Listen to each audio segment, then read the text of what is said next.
Ufahamu mapendo yake Mungu kwetu, mapendo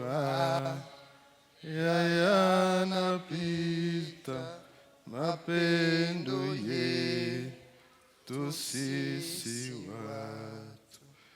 Alimutuma Bwana Yesu kutoka kwake mbinguni, kututafuta wenye dhambi, kupate kusamehewa.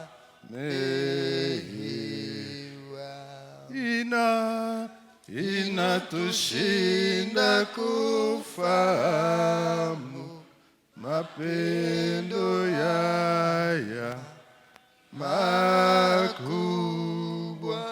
lakini tunajua kweli yatabakia daima. Est-ce que nous pouvons applaudir très fort tunaweza kushangilia? Alléluia. Alléluia. Alléluia. Amen, amen. Nous applaudissons l'Éternel des armées. Tukufu kwa wa milele, Bwana wa majeshi. Applaudissons celui qui nous donne la vie ce matin. Tunashangilia yeye anatupa uzima asubuhi ya Et leo. celui qui vit. Alléluia. Alléluia. Alléluia. Il mérite nos acclamations. Anastahili shangwe Jour zetu. pour jour. Alléluia. Il règne. Alléluia. Il règne. Anatawala. Il règne. Anatawala. Quel privilège. Fadhila gani. Quelle joie que d'être dans sa présence ce matin. Furaha gani kuwa katika uwapo wake asubuhi ya leo. Il est celui qui nous donne cette force ce matin. Ni yeye anatupatia nguvu asubuhi ya leo. Cette énergie ce matin vient de lui. Ile nguvu ni yeye. Et c'est chaque fois une joie que d'être là. Ni kila wakati anatupatia tunajikuta hapa. Pour nous associer à des milliers, à des millions, à des milliards partout dans le monde qui se tiennent devant lui. Juu tungane pamoja na maelfu ya bale banasimamaka mbele yake. Qui s'associent aux anges du ciel. Banaungana na bamalaika mbinguni. Pour adorer juu ya kuabudu notre Dieu. Mungu wetu. Chaque fois que nous en avons l'occasion, bien-aimés, kila wakati tuko na bahati wapendwa, faisons-le de tout notre cœur. Tuifanye na moyo wetu wote. De toute notre pensée. Na mawazo yetu yote. Et de toute notre énergie. Na nguvu yetu yote. L'amour de Dieu. Mapendo ya Mungu. Ah, c'est terrible. Ni ya ajabu. Que Dieu nous bénisse ce matin. Amen, amen. Nous bénissons également notre berger. Tunabariki pia mchungaji wetu. Qui rend ce moment possible pour nous du haut de cette chair. Naye anatuwezesha tusimame mbele ya mimbali. Que nous puissions aborder cette doctrine. Au tupate kuendelea hii mafundisho ya kanisa. C'est parce qu'il a été sensible à l'esprit qu'il nous a donné cette charge. Ni kwa sababu alisikia roho alitupatia hii. Merci beaucoup berger. Asante mchungaji. Et nous voulons également dire merci à tous nos collègues du collège. Tunapikia asante wa ndugu yetu wa kikosi ya wazee. Avec eux nous travaillons ensemble. Pamoja tuko tunatumika. À tous nos collèges du conseil aussi. Kwa bandugu yetu ba shirika ya parokia. Qui prient pour nous. Bikuna tuombea. À tous les serviteurs de cette assemblée aussi. Kwa batumishi bote ba hii kanisa pia. Qui ont eu une pensée. Bikuna tuwazia. Pour nous soutenir dans la prière. Juu ya kutuombea. Parce que sans la prière. Sababu bila maombi. Nous ne serions pas capables. Hatungeweza. De partager sa parole. Kusema neno ya Bwana. Bien-aimés, nous avions commencé depuis dimanche passé la 10e doctrine. Wapendwa, tangia juma ilipita tulianza kishina ya 10 qui concerne l'église. Ile inatazamia kanisa. Depuis dimanche tangia siku ya Mungu et dans la semaine. Na mkachikachi ya juma. Mais seulement dans la semaine vous n'avez pas été là. Lakini mkachi ya juma yeye amkukua hapo. Nous avons dit tellement de choses aussi. Tulisema pia vitu vya mingi. Alors, pour ne pas vous laisser déphaser, Juu tusimiache mwatua ingine, nous allons revenir sur ce que nous avons dit dans la semaine, question de nous mettre sur la même longueur d'onde. tutarudiria ko mubile tulisemea mujuma juu tupate kuelewa mzuri sisi Mais nous wote. n'allons pas revenir dans les détails. Hatutaingia chini sana, Nous allons résumer pour vous, tutamionyesha mkifupi pour que vous compreniez où est-ce que nous sommes en train d'aller. ili mupate kuelewa ni wapi kwenye tuko tunaenda. Nous avions dit que l'église Tulisemaka ya kama kanisa venait du mot ecclesia. ilitoka kwa ile tamko ecclesia. Ecclesia, c'est un mot grec Ecclesia ni tamko moja ya Kiyunani qu'on a traduit par église en français. na ilitafsiriwa na kanisa mu Kifaransa. Nous avons dit que l'ecclesia, c'était un mystère caché depuis des temps anciens. Tulisema ecclesia inakuwa siri yenye kuficha tangu nyakati ya zamani, Que Dieu a bien voulu révéler aux hommes ile Mungu alipenda kufunulia kwa wanadamu quand le temps fut accompli. wakati muda ilipata kutimia. Personne ne pouvait imaginer ça avant. Hakuna mtu angewezaka kuwazia Mais mbele, Dieu, lui, avait déjà ça. lakini Mungu yeye alikuwa nayo mbele. Et c'est quoi ce mystère caché? Na ile siri ya kufichama Ce mystère caché, c'est que l'on trouve un juif ni et un païen adorant Dieu ensemble. ni bapate kukuta muyuda na mupagano beko na abudu pamoja. Un juif qui s'est converti Muyuda ule anaamini à Christ kwa Kristo et un païen qui s'est converti à Christ. na mupagano anaamini Kristo, Ensemble, bote pamoja ils adorent Dieu. beko na abudu Mungu. Ça, c'est un mystère caché. Ile ilikuwa ni siri ya kufichama, Parce qu'avant, personne ne pouvait imaginer ça. sababu mbele ya nyakati hakuna mtu angepashaka kuwaza vile. Alors, toutes les distinctions nationales, Sasa ile maachanisho yote ya nchi, alors toutes les distinctions régionales, ya kuya wa mweneo fulani alors toutes les distinctions tribales, au ya makabila ethniques, ya fazi tulitokea tombent quand il s'agit de l'église. iko naanguka kama tunasemea kanisa. Nous avons terminé dimanche passé par dire ce que l'ecclésia n'était pas. Siku ya Mungu ilipita tulisemea bile abiko kanisa. C'est par là que nous avions terminé avec vous le dimanche passé. Njo pale tuliachiaka na moyo siku ya Mungu ilipita. Nous avions dit que l'église n'était pas un bâtiment. Tulisema kanisa haina majengo. Nous avions dit que l'église n'était pas une dénomination. Tulisema kanisa haina jina fulani. Bonne sémence, Sémence, la grâce, toutes grâce, ces dénominations-là que vous connaissez. Jina najua. Nous avions dit que l'église n'était pas une entreprise nationalistique. Tulisema kanisa haina kampuni ya batu ba taifa fulani. Nous avions dit que l'église n'était pas une extension du judaïsme. Tulisema kanisa haina kuendelea kwa dini ya Kiyuda. Donc tous les rites qui se faisaient dans le temple sont tombés quand il s'agit de l'église. Ile zaka kupitikana mwekalu ilianguka wakati ilistahili kuwa kanisa. Il n'y a plus d'offrande de ceci ou de cela à faire. Non. Hakuna sadaka ya kitu na kifulani hainako. L'église n'était pas une extension du judaïsme. Kanisa haina kuendelea kwa dini ya Kiyuda. Nous avions expliqué à son temps. Tulifasiria mwile wakati. Nous avions dit que l'église n'était pas le royaume de Dieu. Tulisema kanisa haina yo ufalme wa Mungu. Nous avons dit que l'église fait partie du royaume. Tulisema kanisa iko mumoja ya Ce kitu cha n'est mufalme. qu'une partie du royaume. Ni sehemu ya ufalme. Bien-aimés, Wapendwa, dans la semaine, mukati ya juma nous sommes revenus sur tulirudilia pa la suite de l'église. inafuata kukanisa. Et il nous est difficile de revenir sur tout. Nous allons prendre les points essentiels. Tutasemea tu ile manukta ya munene.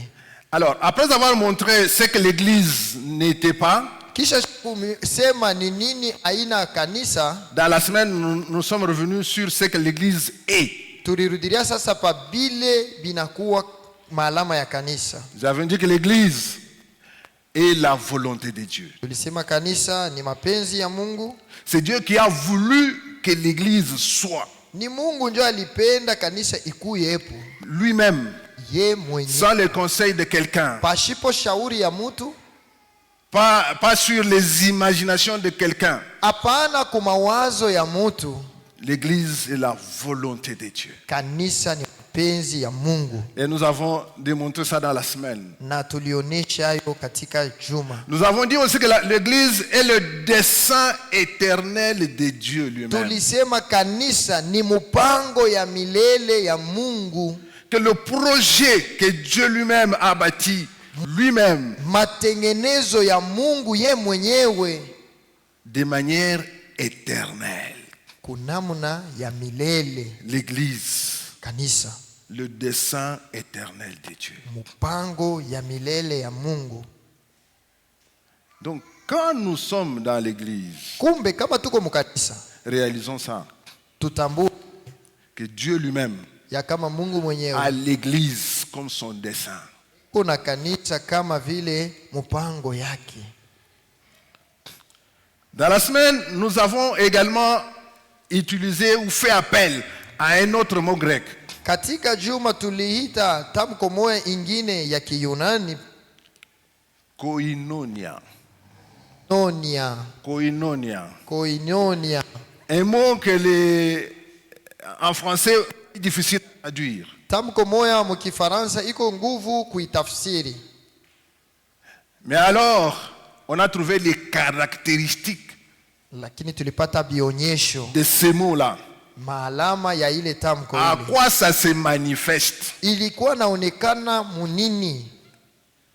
Koinonia, c'est une union rendue possible uniquement à travers l'œuvre de la croix.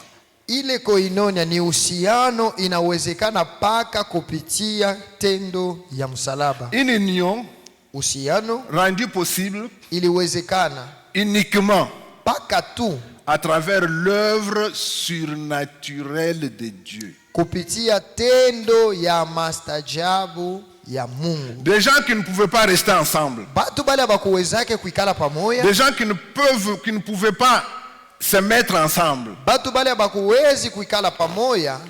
Maintenant, ces gens se mettent ensemble seulement et uniquement à cause de l'œuvre surnaturelle de Dieu. Sasa bale batu bananza kuishi pamoja juu tu ya tendo zaidi ya umbo ya Mungu. La Bible prend l'exemple d'un juif Nabeba mfano ya Muyuda qui ne pouvait pas s'asseoir avec un païen pour adorer Dieu. akupashoka kuikala na mupagano juu baabudu Mungu. Impossible. Abikuwezekanaje. Mais à cause Lakini de Koinonia, ya koinoni, cette œuvre surnaturelle que Dieu a pu faire, ile kazi Mungu alitenda, ces gens peuvent se mettre ensemble bale batu wanaweza kuikala et pamoja adorer le même Dieu. na kuabudu Mungu moya. Alors, quelles sont les caractéristiques que nous avons parcourues pour Koinonia? Sasa ni bionesho gani bile tulisema juu ya koinonia? Nous avons dit que Koinonia se caractérise d'abord par la lumière. Tulisema koinonia inaonekana kupitia nuru. Ça, on a trouvé dans Jean 1, 6 à 7. Ile tulipata mu Yohana sura ya kwanza mstari ya 6 na ya 7. Donc, nous qui sommes à l'église, nous devons transmettre la lumière. Shee bale beko mukanisa tunapasha kuambukiziana nuru, Faire ce que nous disons kufanya bile tuko nasema et dire ce que nous faisons. na kusema bile tuko natenda. Il ne faut pas que ce que nous faisons contredise ce que nous disons. Hapana, bile tuko natenda biko kinyume ya bile tunasemaka. À ce moment-là, la lumière n'est pas en nous ou de nous. Pale nuru haina ndani yetu. Parce que le Dieu que nous servons est lumière. Sababu Mungu mwenyewe tunatumikia anakuwa nuru. Donc nous Kumbe sisi devons transmettre aussi la lumière. tunapaswa na shee kuambukizia. Pas contredire ce que nous faisons et ce que nous disons. Atupasha kufanya kinyume ya bile tuko nasema wala tuko natenda. Par nos actes. kupitia matendo yetu. Nous avons dit que koinonia se caractérise aussi par l'unité dans l'église. Tulisema koinonia inakuwa na alama ya umoja mkanisa. Ça c'est pour vous qui n'étiez pas là la semaine, hein, Ile ni yenu moyo ambakuku yeko mukati ya juma. que nous faisons cet exercice Ndio tuko nafanya hii kalasisi. pour essayer de vous relever et que nous puissions continuer ensemble. Tuone namna gani ya kuendelea pamoja. Après, la lumière c'est l'unité. Kisha nuru ni umoja. Être un Kuya moya mukimoya dans l'église. katika kanisa. Nous avons dit que l'unité Tulisema umoja n'est pas l'uniformisme. aina kufuanana. Nous sommes un Tuko mukimoya tout en restant différents. lakini tusha kuachana chana. Nous sommes un Tuko tout mukimoya en venant de partout. lakini tunatoka fazi ya kuachana chana. Nous venons de partout. Tunatokea fazi yote. De plusieurs régions, Tunatoka maeneo ya de kuachana, plusieurs tribus, makabila ya de kuachana, plusieurs ethnies, magundi ya makabila ya de kuachana, plusieurs éducations, ya maadhibisho ya kuachana, des libres comme des esclaves, benye kuwa uhuru na kama des batumwa, hommes comme des femmes. banaume na Et banamuke. à l'église, nous formons un. Lakini mukanisa sheye ni kitu kimoya, L'unité. umoja. Ça, c'est Philippiens 2, 1 à 2, vous allez lire. Ile ni Wafilipi 1 sura Et ya ça, c'est 6 une des caractéristiques de koinonia. Ile ni moja ya alama ya koinonia. La même pensée, Wazo moya tout en étant différent. lakini tusha kuachana chana. C'est une grande richesse. Ile ni utajiri kubwa. Amen. Amina. Nous avons dit que koinonia aussi se manifeste par l'acceptation. Tulisema koinonia inaonekana pia mukukubaliana. Et là, c'est l'exemple de l'apôtre Paul et de Philémon qui nous a été donné. Ni mfano wa mtume Paulo ya Filemono ile alitupatia. L'apôtre Paul écrit à Philémon, Mtume Paulo anamwandikia Filemono, ce grand notable, huyu mtu wa heshima, il lui dit d'accepter Onésime. anasema amuichikie, amupokee Onezimo. Onésime qui était un esclave de Philémon, Onezimo alikuwa mtumwa wa Filemono, qui a fui alikimbia et qui s'est retrouvé en prison avec Paul. na anajikuta mugereza na Paulo. Paul l'a évangélisé. Paulo anamupelekea injili. Onésime a accepté le Seigneur. Onezimo anaamini Bwana Et Paul écrit à Philémon. na Paulo anamwandikia Il Filemono, lui dit, anamwambia accepte-le umupokee comme tu m'aurais accepté moi. sa vile ulipasha kunipokea mie. S'il y a quelque chose Kama kuko kitu qu'il te doit, kile anapasha kukupatia, mets-le sur mon compte. ukiweke kwa hesabu yangu. En d'autres termes, Ni kusema nini? Paul est en train de dire à Philémon, Paulo anamwambia Filemono, ne le prends plus comme un esclave. usimuone tena kama mtumwa, Maintenant, tu le prends comme un homme libre. lakini sasa umuone kama mtu huru, Parce que désormais, il fait partie de l'église. sababu tangu sasa ni mmoja wa wanamemba wa kanisa. Bien-aimé, Mapeni, à l'église, il n'y a pas d'esclaves. mukanisa hamuna Il n'y a batumwa, pas d'hommes libres. hamuna mtu mwenye Il n'y huru, a pas de riches, il n'y a pas de pauvres. hapana batajiri na bamaskini. Nous formons un. Sisi wote tunakuya ni mtu Et, mmoja. et l'apôtre Paul demande à Philémon de l'accepter. Mtume Paulo anamuomba Filemono amupokee. L'acceptation de l'autre Kukubaliana fait partie des koinonia. inakuwa mmoja ya koinonia. Accepter l'autre Kuichikia ndugu yako sans différence, bila kuangalia vitu fulani, sans pensée diverse. bila mawazo ingine, L'accepter tel que Jésus nous l'envoie. kumkubali paka vile Yesu anatutumia aye, Tel que Jésus nous l'envoie, accepter. paka vile Yesu anatutumia aye Ça, tumuichikie. c'est dans l'église. Pale ni mukanisa Koinonia. koinonia. Nous avons dit également que koinonia se caractérise par le partage de biens matériels. Tulisema pia koinonia inaonekana mukugawanyana mali yetu. Acte 2, 44 à 45. Matendo sura ya pili mstari 44 mpaka 45. Ils mettaient ensemble ce qu'ils avaient Balikuwa naweka pamoja bile balikuwa nabyo et ils partageaient. na kubigawanya, Au point que celui qui n'en avait pas, na ikafikia ule ashikukuwa nabyo on lui donnait le minimum. alikuwa anapokea ile ilistahili. par rapport à celui qui en avait plus. kufuatana na ule alikuwa nayo ya mingi, De telle façon que personne ne manquait. na hivi hapa kukuya ule alikuwa nakosa. Et ça, c'est du koinonia Ili ni qui doit mkoinonia, caractériser les. ilikuya inapasha. Nous avons dit aussi que c'est le partage, non, les dons d'argent. Tulisema pia na zawadi ya fedha, Koinonia est caractérisée aussi par les dons d'argent. na yo inakuwa na alama ya kuleta fedha, kugawanya fedha. Et quand ils apprenaient que telle part, telle église, Wakati wanaanza kusikia kanisa ya fazi fulani, il y a des bien-aimés qui souffrent plus que nous. peko watu beko nateseka kupita koshei, Même ceux qui avaient le peu hata bali balikuwa na kiloko, se bali mobilisaient balikuwa na janda pour venir en aide juu ya kuleta avec le peu d'argent qu'ils pouvaient na avoir. fedha kidogo balipasha kuwa nayo. Et l'apôtre Paul dit, Mtume Paulo anasema eux-mêmes ils étaient démunis, ils n'en avaient pas. bo benyewe balikuwa na ukosefu, Mais dès qu'ils ont appris, lakini wakati ils balisikia se sont mobilisés. bo balijiandaa.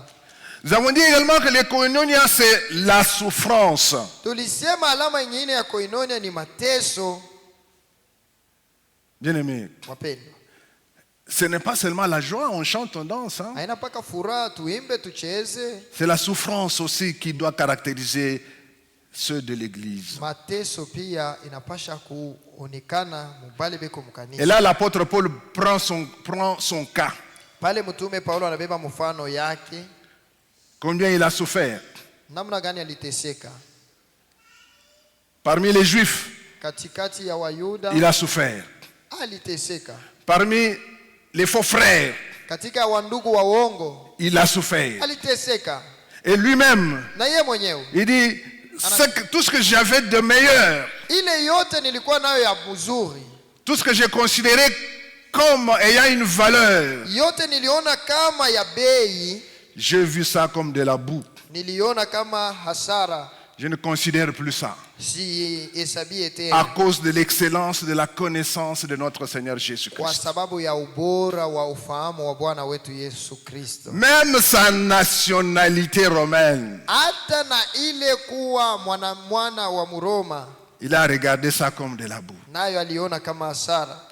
Dans la semaine, Katikati ya nous juma, avons dit que l'apôtre Paul tulisema ya mtume Paulo avait acheté sa nationalité. alinunua ile ya kuwa Muroma. Alors il y a un bien-aimé qui nous a suivis, nous a dit non, il faut revoir. Na kuko ndugu mmoja alitufuata sasa, angarishisha ile mambo ile. Nous sommes allés revoir Tunaenda tena kuangarishisha.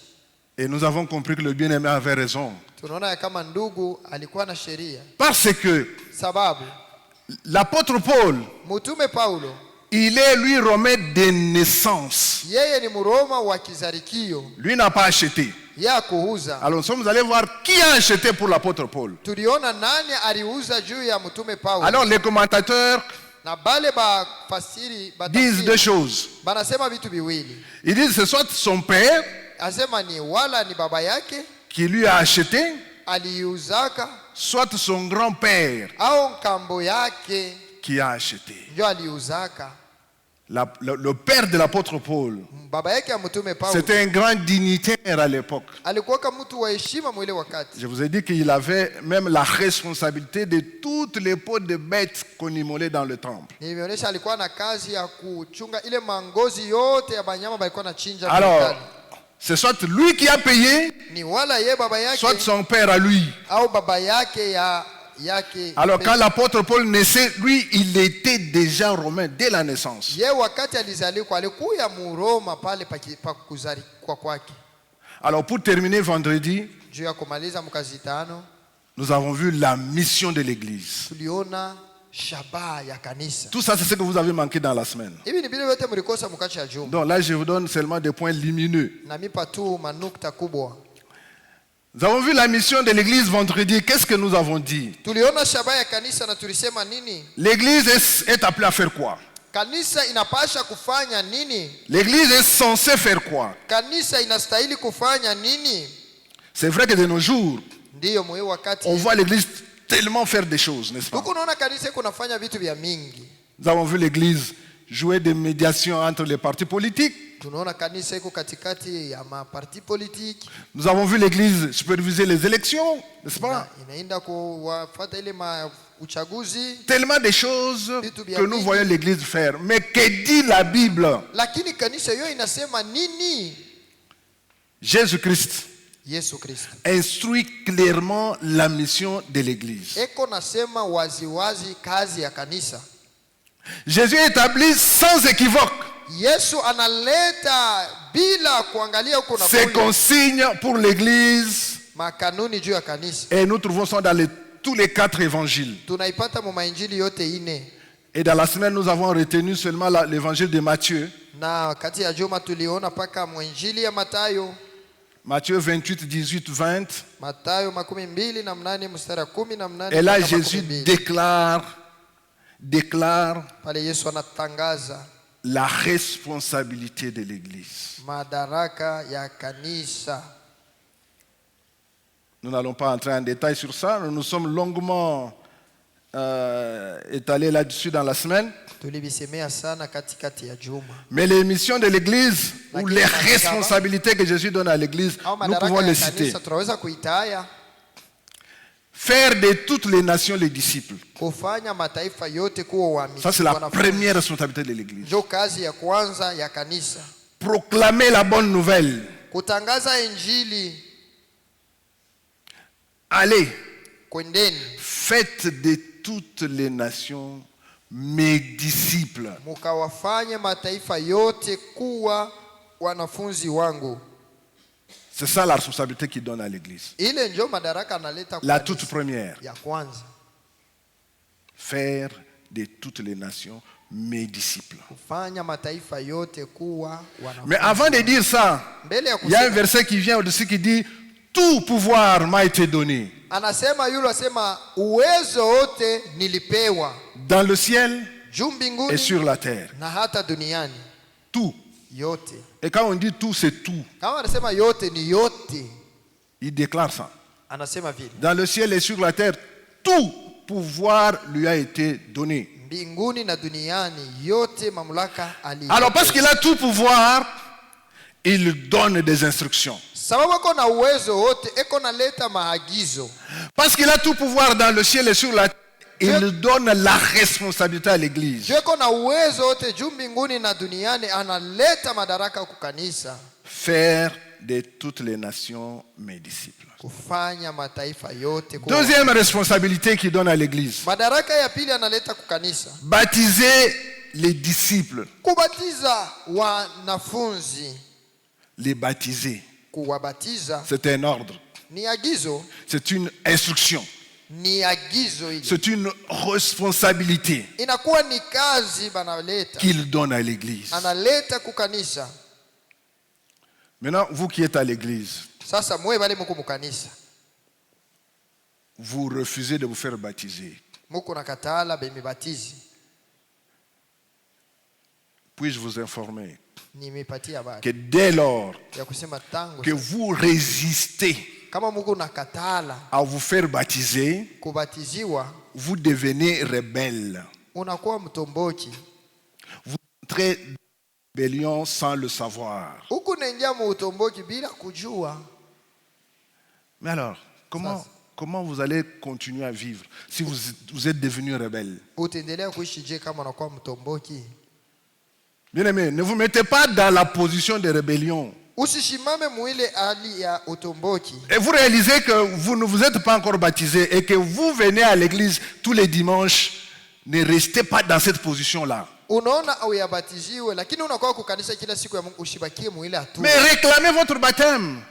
Wende utafute ubatizwe. Et même nous sommes dans la session. Tena hapa tuko katika Nous sommes mafundisho. dans la session. Samedi, nous avons des enseignements. Kila siku ya mposho kuko mafundisho. Venez réclamer et dites que moi je viens à l'église, je veux me faire baptiser. Kuya uombe useme niko nakuya kukanisa banapasha kunibatiza. C'est un ordre. Ni agizo. C'est la responsabilité que Christ donne à Ni l'église. madaraka Kristo anapatia kanisa. Vous proclamez l'évangile.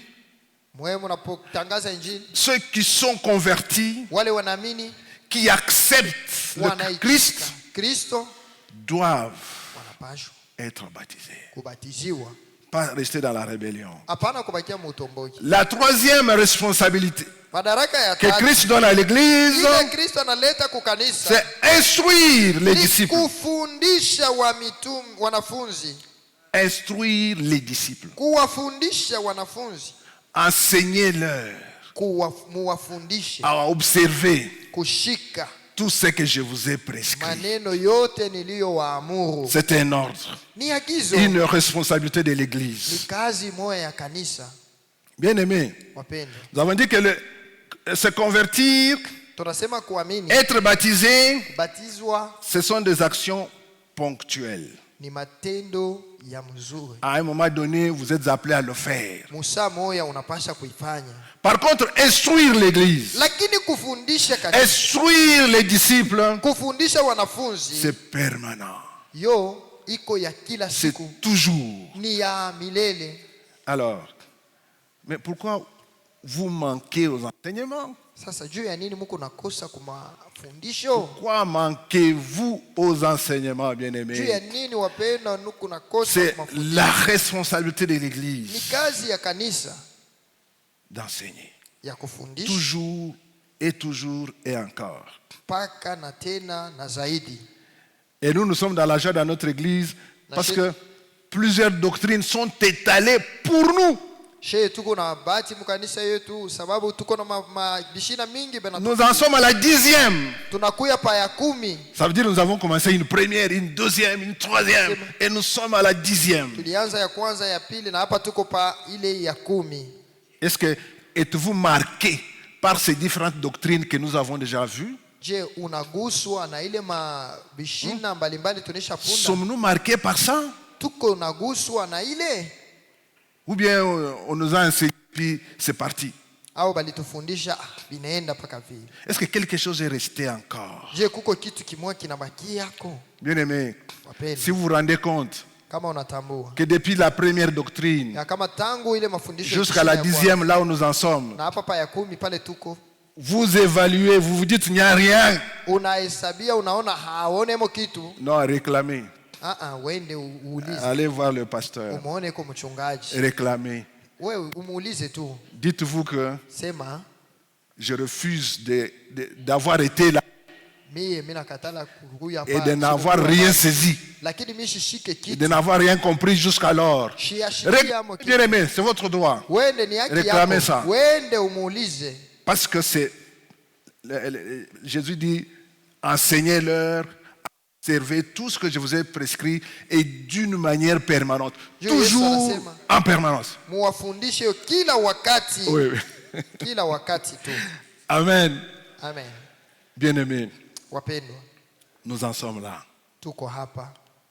Alors ce matin, Sasa asubuhi ya leo, vous voyez, unaona? pour vous Juu yenu reprendre, on a dû prendre le temps tunabeba muda pour que nous soyons sur la même longueur d'onde maintenant. ili tukuye kumwatua moyo. Avant de passer à ce que nous avons prévu ce matin. Mbele ya kupita kubile tulipanga leo asubuhi.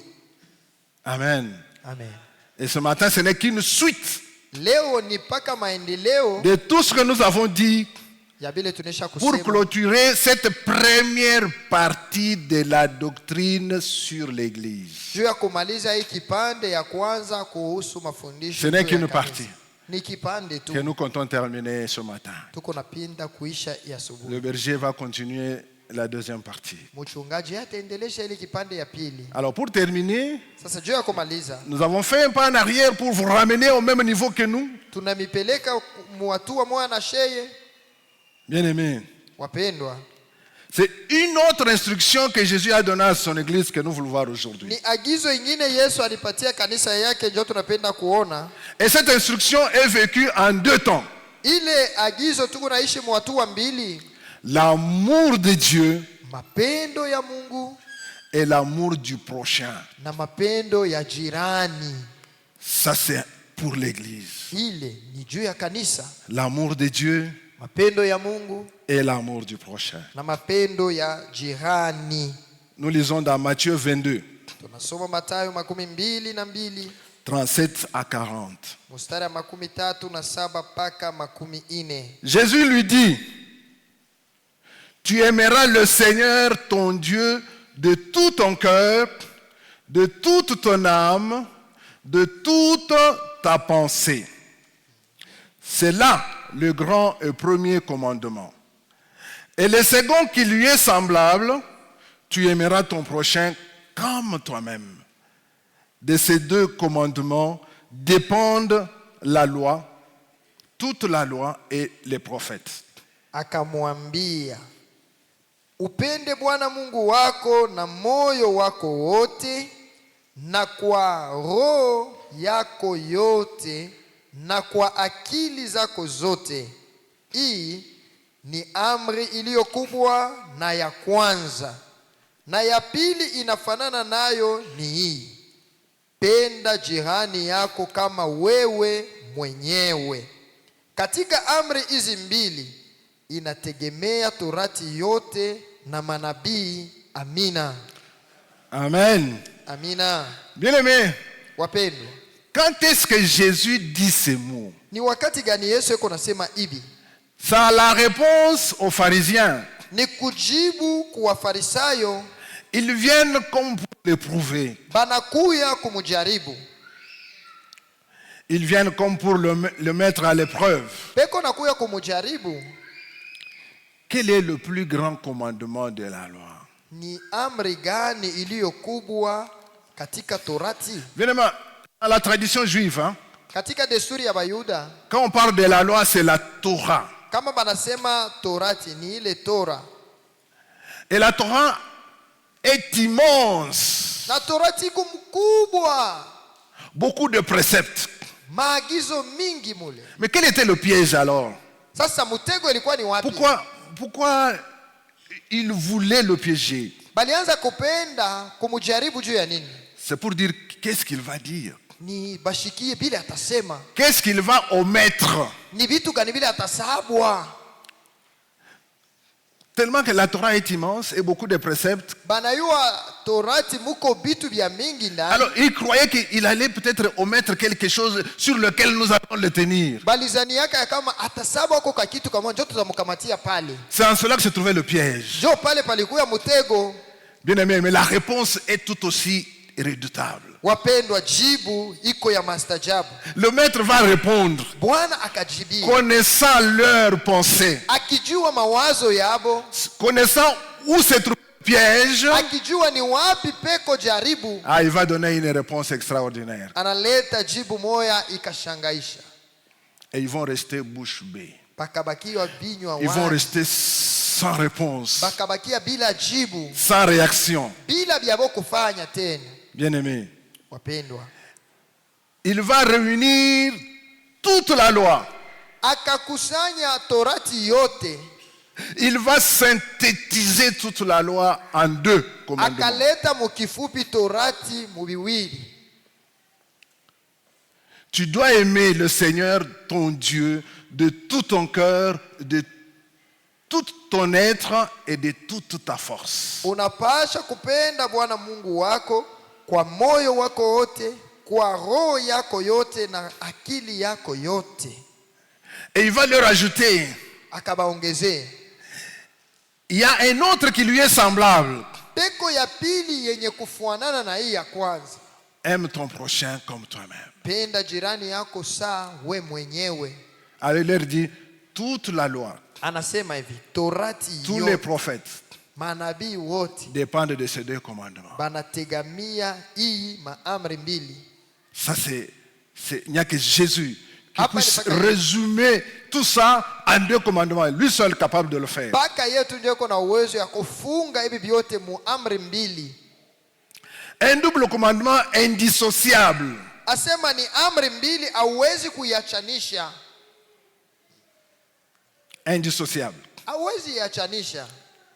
De tout ton cœur, Na roho yako yote, de toute ton âme, na nafsi yako de yote, toute ta pensée. na akili yako yote. Ça ne désigne pas les parties des lettres.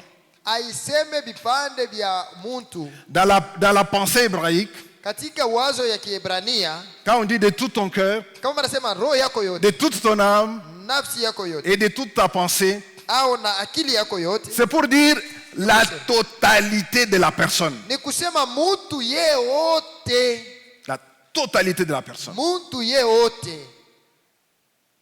Donc tu dois aimer Dieu de tout toi-même. Wewe wote unapasha kumupenda Mungu. Cela exige un amour exclusif. Ile inaonesha mapendo kubwa. Qui engage tout ce que nous sommes. Inaingisha mobiote bile tuko. Tu aimeras ton prochain comme toi-même. Utapenda jirani yako kama we mwenyewe. Il dit ce second commandement est semblable au premier. Anasema hii ya pili inafuanana na ile ya kwanza. Ça veut dire que cet amour du prochain n'est pas facultatif. Ni kusema ile mapendo ya jirani haina sema utaichakula kuifanya. Ce n'est pas facultatif, bien-aimé. Haina sema utachakula, hapana. C'est une conséquence et la preuve de l'amour que tu as pour Dieu. Ni kinyume na kionyesho ya mapendo ile uko nayo juu ya Mungu. Si tu dis que tu aimes Dieu, wewe kama unasema unapenda Mungu, la conséquence matokeo de l'amour ya mapendo que tu penses avoir pour Dieu, ile uko nazania kuwa nayo juu ya Mungu, c'est l'amour du prochain. ni mapendo ya jirani. C'est ainsi que Jésus va dire, le deuxième lui est semblable. Jo maana anasema hii ya pili ni yenye kumfuanana. Et il dit, na anasema de ces deux commandements kwa hii amri mbili dépendent toute la loi et tous les prophètes. inategamia Torati yote na manabii. Bien-aimé, moi je me suis posé la question, mais pourquoi? Mimi najiuliza sasa juu ya nini? Pourquoi?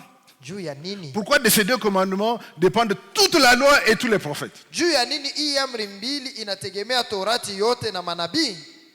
Pourquoi de ces deux commandements dépendent toutes les chrétiennes? Juu ya nini ni kuhii amri mbili inategemea maisha yote ya Bukristo? Bien-aimé, Wapendo, c'est parce que l'amour ni kwa sababu mapendo est le principe fondateur jo kanuni ile ilianza de toute la révélation divine. ufunuo yote ya Mungu. L'amour Mapendo est le principe fondateur jo kanuni ile ilianza de toute la révélation divine. ilianza ufunuo yote ya Mungu. Donc, les commandements, Ni kusema amri, les règles de vie, makanuni ya namna ya kuishi, les appels de justice, ile kama wanakuita namna ya kuishi tout trouve son sens yote inapata maana yake et son accomplissement na timiliziko yake dans un amour sincère mu mapendo ya vya kweli envers Dieu mbele ya Mungu et envers les autres. na hawa wengine.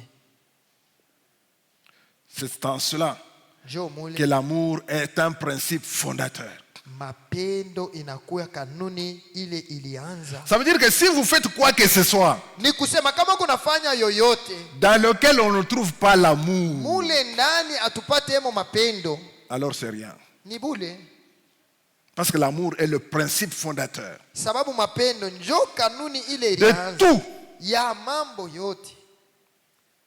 Bien-aimé, Mapendo, l'amour ne se limite pas à un sentiment mapendo aishimamie tu pania ou moyo à des émotions. wala pa ile mishisimuko. Des fois, avec les émotions, nous faisons des choses, n'est-ce pas? Samoa na vile tuko nashikashika tunafanya vitu. L'émotion. Tashikia tu na L'émotion nous prend, nous faisons des choses. inakukamata unafanya kitu Mais fulani. ça n'a rien avec l'amour de Dieu. Lakini abina tabia kufanana na mapendo.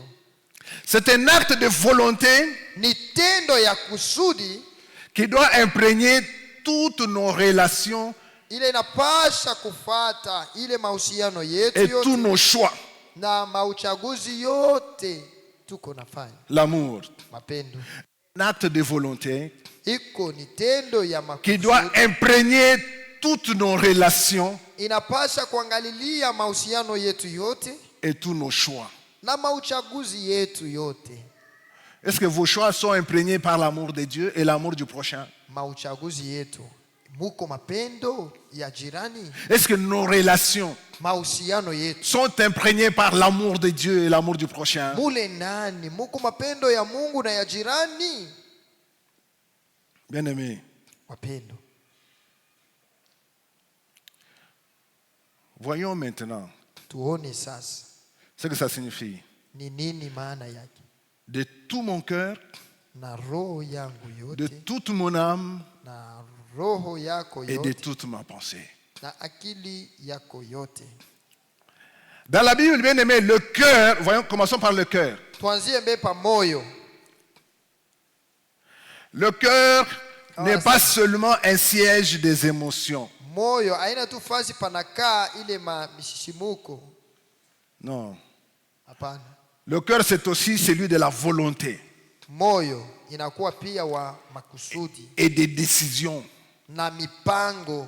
Pas seulement des émotions. Hapana tu ya vile tu kunashikia. C'est aussi le siège de la volonté et des décisions. Lakini munakuwa pia kubeba mpango.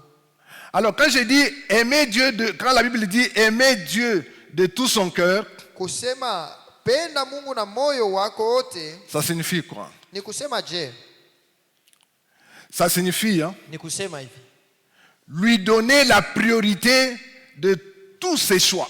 kumupatia fazi ya kwanza mu mauchaguzi yote, même les plus ordinaires. hata ile ya kawaida ile. Même les choix les plus petits que nous considérons comme les plus petits. Hata ile tu kunaona saiku ya kidogo ile. Donner la priorité à Dieu. Kuheshimia Mungu akwe wa kwanza. À ce moment-là, vous pouvez dire que vous aimez Dieu de tout votre cœur. Pale unasema kumbe unapenda Mungu na moyo wako wote. Quand aux décisions même le plus ordinaire, vous donnez priorité à Dieu. Hata mu mipango ile ya chini unamwachia Mungu fazi ya kwanza. Vous cherchez la volonté de Dieu. Unatafuta mapenzi ya Mungu. Vous laissez de côté votre ego. Unaacha pembeni mbele bile vyote unajua. Et vous laissez Dieu agir. Unamwacha Mungu atende. C'est ça, aimer Dieu de tout son cœur. Jo kupenda Mungu kwa moyo wake. C'est lui laisser la priorité dans nos décisions. Ni kumwacha fazi ya kwanza mu mipango yote tukunakamata. Aimer Dieu de toute son âme. Kumupenda Mungu kwa roho yako yote.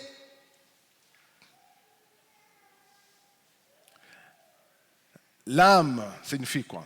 Nafsi ni nini? La vie elle-même, c'est l'âme. Bujima bwenyewe njo nafsi. Le souffle vital. Pumuji ya bujima. Alors, aimer Dieu de toute son âme, Sasa kupenda Mungu na nafsi yako yote, c'est être prêt à lui consacrer sa propre existence. ni kuya tayari kumutolea kuishi kwake kote, Même jusqu'à la mort, paka na kulufu si c'est nécessaire. kama inastahili. Aimer Dieu Kupenda Mungu de toute son âme, na roho yako yote, c'est être prêt. ni kuya tayari, Même quand il s'agit, hata kama inapashwa, si c'est nécessaire, de passer par la mort. kama inastahili kupitia kulufu. C'est un amour qui engage ma survie Ni mapendo inambatana na bujima bwangu et mon identité. na kitambulisho yangu. Aimer Dieu de toute son âme. Kupenda Mungu na nafsi yake yote. Suis-je prêt à consacrer mon existence, Niko tayari kutoa maisha yangu yote,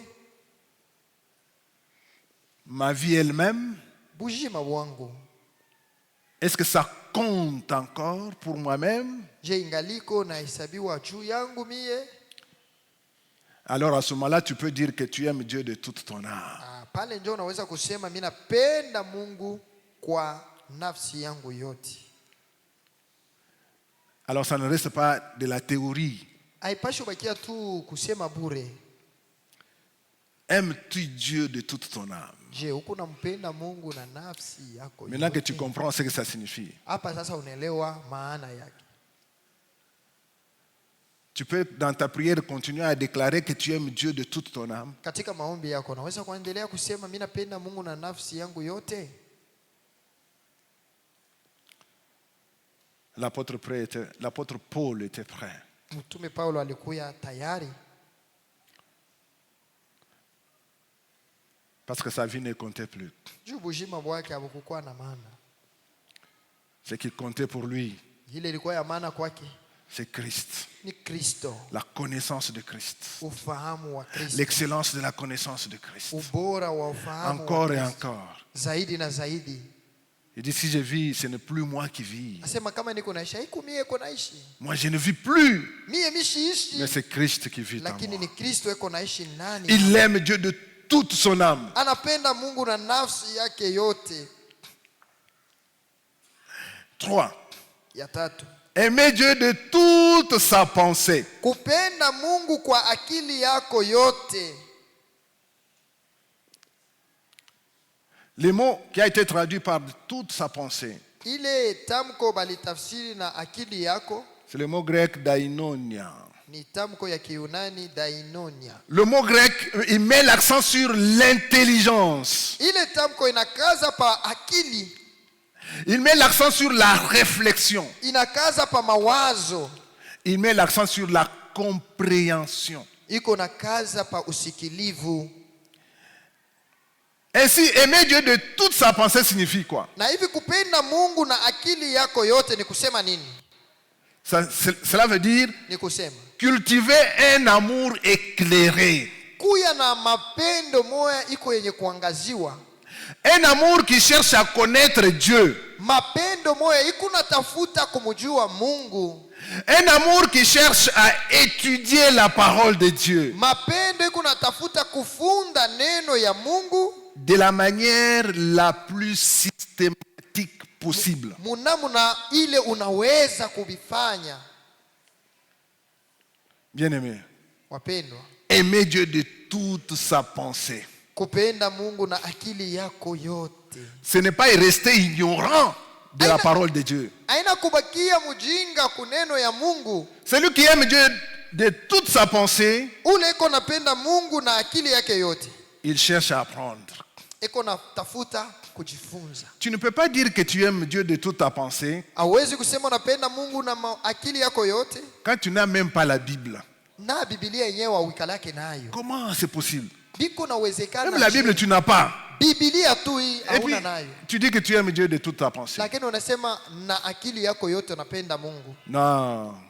Tu dois te révolter. Unapasha Tu kushirika. dois te dire non. Sema hapana. J'aime Dieu de toute ma pensée, je dois chercher. Napenda Mungu na akili yangu yote, napasha Je dois apprendre. napasha kufunda. Je dois étudier la parole de Dieu. Napasha kufunda. Parce que j'aime Dieu Juu mimi namupenda de toute ma Mungu. pensée. Je refuse l'ignorance. Nakatala ujinga. Je refuse la superficialité. Nakatala nibakie mtu wa yuluyulu. Je vais me jeter dans les eaux profondes. Nitaingia katika maji marefu Parce que j'aime. sababu mimi napenda. Quel est cet amour sans acte, sans action? Ni mapendo gani yashipo matendo? Bien-aimé, Wapendwa, Jésus exige un amour intégral. Yesu anakaza mapendo iwe ya kweli, Un amour intégral. mapendo ya nguvu. Qui n'est pas du sentimentalisme. Hakuna kuchanga amonia. Non. Pas un amour des émotions. Non. Hapana mapendo ya namna tu unabishikia, hapana. Ou de l'observance des rites. Au kuheshimia manamna moya ya kufanya maneno. Donc, il y a quelqu'un qui il considère que lui il aime Dieu parce qu'il fait des rites. Kuko mtu anaonaka sema yeye anampenda Mungu juu iko naheshimiaka mambo moya fulani. Non, ici on fulani. doit faire comme ça. Hapa ifo Non, kufanya- ici on doit faire comme ça. Hapa unapaswa kufanya tena Et hivi. il trouve que c'est ça l'amour de Dieu. Yeye kwake bile njo mapendo ya Mungu. Non, Hapana. pas l'observance des rites. Hapana kuheshimia mabitu moya unafanyaka. Il veut un amour qui mobilise tout l'homme Eko napenda mapendo ile mutu ye wote eko ndani. en tout le temps Katika wakati yote et en toutes na circonstances. katika jambo lolote.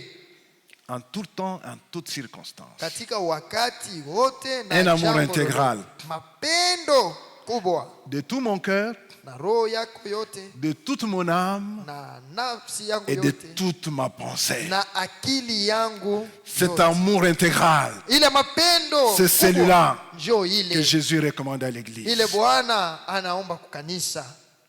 Alors, quel est le lien précis entre l'amour de Dieu et l'amour du prochain? Sasa mapendo ya Mungu na mapendo ya jirani binapatana wapi?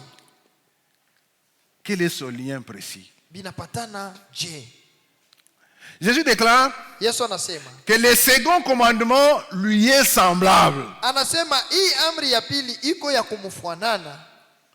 Et j'aimerais vous dire, Na mimi napenda kumiambia hivi. quand Jésus dit ça, Pale Yesu yuko anasema hivi. c'était révolutionnaire. Ilikuwa ya kuleta, C'était révolutionnaire. ilikuwa ya kukasirisha. Parce que de son temps, Sababu mwile wakati on ne pouvait pas accepter ça.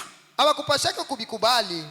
Mettre l'amour de Dieu Kuweka mapendo ya Mungu et avec l'amour du prochain ensemble. na mapendo ya C'était jirani révolutionnaire. vipatane. Vilikuwa vya Mais kuleta kasirani. il le leur déclare. Lakini yeye anabatangazia avyo. Il dit les deux sont inséparables. Anasema hii mbili hauwezi kuiachanisha. Il dit tu ne peux pas aimer Dieu invisible Hauwezi kupenda Mungu ule aonake et tu méprises ton frère visible. na huku nazarau ndugu yako ule kunaona na macho. Vous trouvez ça dans 1 Jean 4:20. Utaikuta Yohane wa kwanza sura ya 4 mstari ya Bien aimé, l'amour du prochain wapendwa, mapendo ya jirani est le vrai test de ton amour pour le Père. jo kipimo ya vya kweli ya mapendo yako kwa Baba. Tu dis que tu aimes Dieu, Huku unasema unapenda Mungu. mais il y a un test Peko kipimo pour évaluer ton amour pour Dieu. juu ya kupima mapendo yako kwa Mungu, Et ce test-là, na kile kipimo c'est kile l'amour du prochain. ni mapendo ya ndugu yako. Si tu aimes ton prochain, Kama unapenda jirani yako, tu as réussi au test unaweza kipimo de ton amour. cha mapendo Pour Dieu. yako kwa Mungu. Il dit les deux sont inséparables. Anasema hivi viwili haviwezi kuachana. Alors, les deux ne sont pas égaux en ordre. Hiyo mbili haifuanane munamuna inapangana. Si tu veux les mettre en ordre, Kama unafia kuvipanga, ça veut dire le premier et le deuxième, useme ya kwanza ni hii na ya pili ni hii. ils ne sont pas égaux. Habifuanane. Ça veut dire qu'il y a le premier, Ni kusema kuku ya il y a kwanza le deuxième. na ya pili. Et le premier reste le premier. Ya kwanza hiyo inabakia ya kwanza. Le premier, c'est l'amour de Dieu. Ya kwanza ni mapendo ya Mungu. Ça reste le premier. Hiyo inabakia paka ya kwanza. Et le deuxième, c'est l'amour Na du ya pili prochain. ni mapendo ya jirani yako. L'amour de Dieu reste le premier. Avant toute chose, Mapendo ya Mungu Dieu. inabakia yote. Mbele ya mambo yote Mungu tu. en ordre. Namna Mais binapanga. en importance, Lakini umuhimu ils sont égaux. iko ya pamoja. En ordre, le premier est le premier. Munamna binapangana ya Mais kwanza en ni ya kwanza. importance, Lakini kumana ils sont égaux. iko ya pamoja. Le second n'est pas un simple appendice, Ya pili haina tu kanukta kaloko. n'est pas un accessoire. Haina sema ya chini, hapana. Jésus dit, il lui est semblable. Yesu anasema iko ya kumfuanana. Bien aimé, Wapendwa, ça veut dire que ni kusema kama si le deuxième n'est pas là, kama ya pili haina hapo, si le second n'est pas là, kama hii ya pili haina hapo, ça veut dire que le premier est un mensonge. ni kusema ile ya kwanza ni ya bongo. On se comprend. Si le deuxième n'est pas là, Kama hii ya pili haina ah ben le premier c'est un mensonge. kumbe ya kwanza ni ya bongo. C'est ainsi que Jésus dit, Ndio maana Yesu le anasema, deuxième lui est semblable. ya pili inamfuanana. Bien aimé, l'amour de Dieu descend et se concrétise dans l'amour du prochain. Mapendo ya Mungu iko naonekana ni mapendo ya jirani yake. Mais il y a une mesure. Lakini peko kipimo. La mesure. Kipimo. Comme toi-même. Saa we mwenyewe. Tu aimes ton prochain, n'est-ce pas? Unampenda jirani haina Il y a une mesure que tu dois appliquer. Angalia kipimo utatumikisha. Comme toi-même. Saa we mwenyewe. La mesure. Kipimo.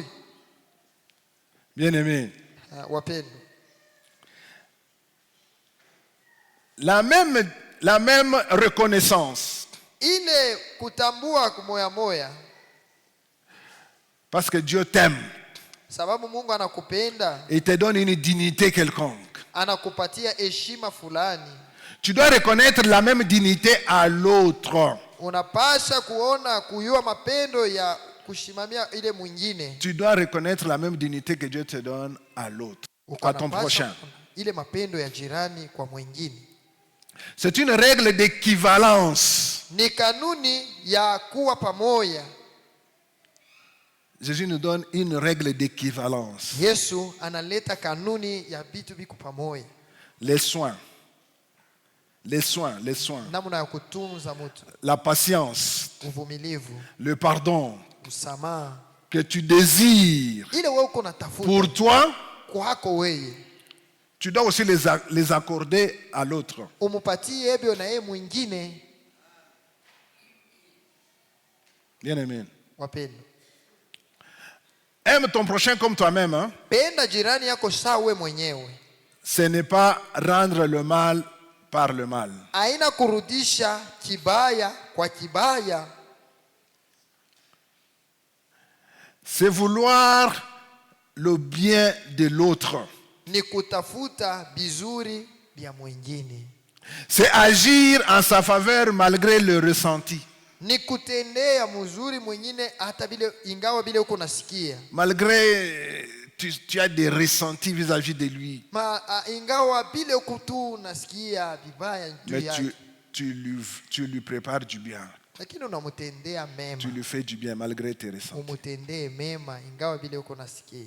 L'amour du prochain. Mapendo ya jirani. Agir en faveur du prochain malgré le ressenti. Kutendea jirani ingawa bile uko nasikia. Alors, pourquoi obéir à ces commandements est humainement difficile? Juu ya nini kutii kwa hii amri kwa mwili biko nguvu? Pourtant, des gens rendus possibles par Jésus-Christ lui-même. Lakini iliwezekana na Yesu mwenyewe. Jésus lui-même, Yesu mwenyewe, il nous a donné l'exemple. alitupa mfano. C'est ainsi que c'est possible pour nous aussi. Jo kwa maana inawezekana kwetu pia. Jésus l'a accompli à notre place à la croix. Yesu alifanya pafazi yetu msalabani. Sur la croix, il a aimé Dieu parfaitement. Pa msalaba alimupenda Mungu mzuri sana. De tout son cœur, na roho yake yote, de toute son âme na nafsi yake et de yote, tout son esprit. na akili yake yote. En offrant une obéissance totale, kutoa utiifu kwa ujumla, même dans l'abandon. na hata mkuachwa peke. Sur la croix aussi, pa msalaba pia, Jésus a aimé son prochain Yesu alipenda jirani yake comme lui-même. sa ye mwenyewe. Il n'a pas seulement sauvé ceux qui applaudissaient pour lui, Asikokoa paka bale wanaanza kumushangilia. il a aussi sauvé ses ennemis. Aliokoa pia maadui yake. Il a porté leur injustice sur lui Alibeba ile ubaya yabo juu yake sans se venger. bila kulipa kisasi. Le prochain, Jirani ce n'est pas seulement celui qui est pour toi. haina paka ule kukumpembeni yako. Même, non, ce n'est pas seulement celui qui applaudit pour toi, Haina paka ule kuna kupikia mikono, mais c'est aussi celui qui n'applaudit pas. na ule pia ashikupikia yake mikono. C'est aussi celui que tu appelles ton ennemi. Ni ule wewe uko naita adui wako. C'est le prochain. Jo jirani ule. Bien-aimé, Wapendwa, l'amour est toujours coûteux. mapendo inakuwaka paka na bei. Le véritable amour n'évite pas la souffrance. Mapendo ya vya kweli ayepukake mateso. Le véritable amour n'évite pas la contradiction. Mapendo ya vya kweli aikimbiake upinzani. Mais le véritable amour traverse la souffrance pour l'autre. Lakini mapendo ya vya kweli kuna tambuka ile mateso juu ya mwingine. Bien-aimé, Mapendwa, aimer ne signifie pas que tout sera facile. kupenda aiseme vyote vitakuwa vyepesi. Mais ça signifie seulement que vous acceptez de payer le prix. Ni kusema wewe unaichika tu kulipa ile bei. Est-ce qu'on se comprend? Aimer ne signifie pas que tout sera facile. Kupenda haina sema vitakuwa vyepesi. Mais votre disposition du cœur à supporter et à payer le prix. C'est ça aimer. Lakini ile roho yako iko tayari kuvumilia na kulipa bei. Ndio mapendo. Parce que Jésus sur la croix, Sawa Yesu kwa msalaba. il prie aussi Eko naombea pour pia ses bourreaux. kwa ule muuaji. Même ceux-là qui étaient en train de le clouer à Na la bale croix. walianza kumsulubisha. Il prie également pour eux. Eko ne baombea pia. Bien-aimés, Wapendwa, le prochain, jirani c'est aussi celui qui vous blesse tous les ni jours. ule pia eko na kuumiza. C'est celui-là le prochain aussi. Njoo ule jirani. Celui-là que vous dites, mais encore lui. Ule unasema yeye tena. C'est celui-là le prochain. Njoo jirani ule. Êtes-vous prêt à payer le prix? Uko tayari kulipa bei? L'amour est coûteux. Mapendo inapaswa kulipa bei. Bien-aimés, Wapendwa, même si c'est difficile pour l'homme, hata kama biko nguvu kwa mtu, mais nous avons une ressource. lakini tuko na fazi moja kubeba nguvu. La puissance pour aimer ne vient pas de nous. Nguvu juu ya kupenda haitoke kwetu. Bien-aimés, Wapendwa, la puissance pour aimer ne vient pas de nous. nguvu juu tupate kupenda haitoke kwetu.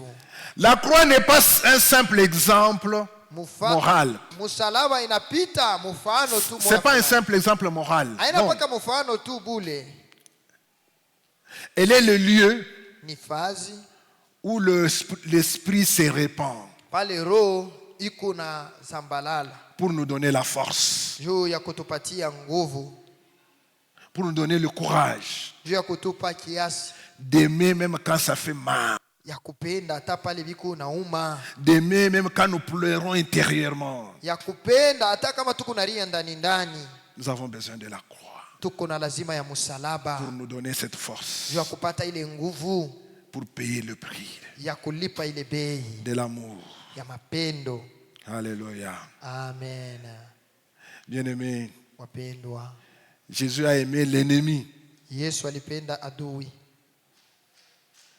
C'est quand Wakati nous atteignons cette étape-là tunafikia mwile hatua, que ce commandement ile hii amri devient une bonne nouvelle. inakuwa sasa habari njema. Ça devient une bonne nouvelle Inakuwa sasa habari njema quand nous aurons atteint cette étape-là, wakati tutafikia mwile hatua ile d'être en mesure de payer le prix de l'amour. ya kuweza. Parce qu'à ce moment-là, c'est Christ qui aime en nous et à travers nous. Pale sasa ni Kristo yuko napenda ndani yetu na kupitia sheye. Christ, il aime en nous et à travers nous. Kristo yuko napenda ndani yetu na kupitia sheye. C'est ça l'église, bien-aimée. Ile njo kanisa, wapendwa. Faisons un effort d'atteindre cette étape-là d'amour Tujikaze tufike kwa mwile hatua ya mapendo dans l'église. mukanisa. Imaginez-vous, Muwaze tel que nous sommes là, paka hivi tuko nous soyons animés de cet amour-là. tukuye shebote na ile mapendo ile. Est-ce que vous réalisez ce que peut devenir notre église? Je, muko natambua kanisa yetu vile inaweza kuwa? Vous avez une idée de ce que l'église peut devenir Munawaza kanisa namna inaweza kuya? si chacun de nous est prêt à payer ce prix d'amour Kama kila mmoja wetu yuko tayari kulipa ile bei, en regardant seulement à la croix, mukuangalia tu pa en se msalaba, fortifiant par l'œuvre de la croix mukujitia nguvu kwa kazi ya qui nous rend msalaba. capables d'aimer. Eko natuwazisha kupenda, Aimer Dieu d'abord kumupenda kwanza Mungu et aimer son prochain comme na test. kupenda jirani kama mwenyewe. Ne pas renverser l'ordre. Hapana kugeuza namna vinafuata. L'amour de Dieu en premier Mapendo ya Mungu et mbele l'amour du prochain. na mapendo ya jirani. Et l'amour du prochain, c'est le test de mon amour vis-à-vis de Dieu. Mapendo ya jirani ndio kipimo ya mapendo yangu juu ya Mungu. Mais il y en a qui ont renversé. Lakini kuku bale banabigeuza. Et ils mettent l'amour du prochain avant Bo banaweka mapendo ya jirani mbele, et ils ignorent l'amour de Dieu. banasahau mapendo ya Mungu. Comment vous les appelez? Mungu ni baita je? L'humanisme. Bo banabaita ba Vous humanisme. connaissez cette théorie-là de l'humanisme. Banabaita wale ba Eux, humanisme. c'est l'homme d'abord. Bo mtu mbele. Et ils ignorent Dieu. Banasahau Mungu. Ils sont partout dans le monde Beko fazi yote mu ulimwengu. en train de montrer Beko naonesha leur amour pour l'humain, mapendo kwa pour mwanadamu, l'homme. kwa mtu. Et ils mettent l'homme au centre. Banaweka mtu katikati. Et derrière ça, ils font toutes sortes d'activités. kumbukongo ya vile biko nafanya mambo ya kuachana chana. Mais l'amour, la Bible Lakini Biblia yo nous dit Dieu d'abord. inatuambia nini? Mungu mbele, L'amour de Dieu. Mungu kwanza, Et puis mapendo ya l'amour du prochain. kisha mapendo ya jirani. C'est difficile, Biko nguvu, mais nous avons besoin de Dieu. lakini tuko na L'œuvre de la croix nous donne la force, nguvu ya msalaba nous rend capable de payer le prix, inatuwezesha tulipe bei de supporter. ya kuvumilia. Oh, que Dieu bénisse cet enseignement. Haleluya. On a touché nakufahamu mapendo yake Mungu kwetu, mapendo haya yanapita, mapendo yetu sisi watu alimutu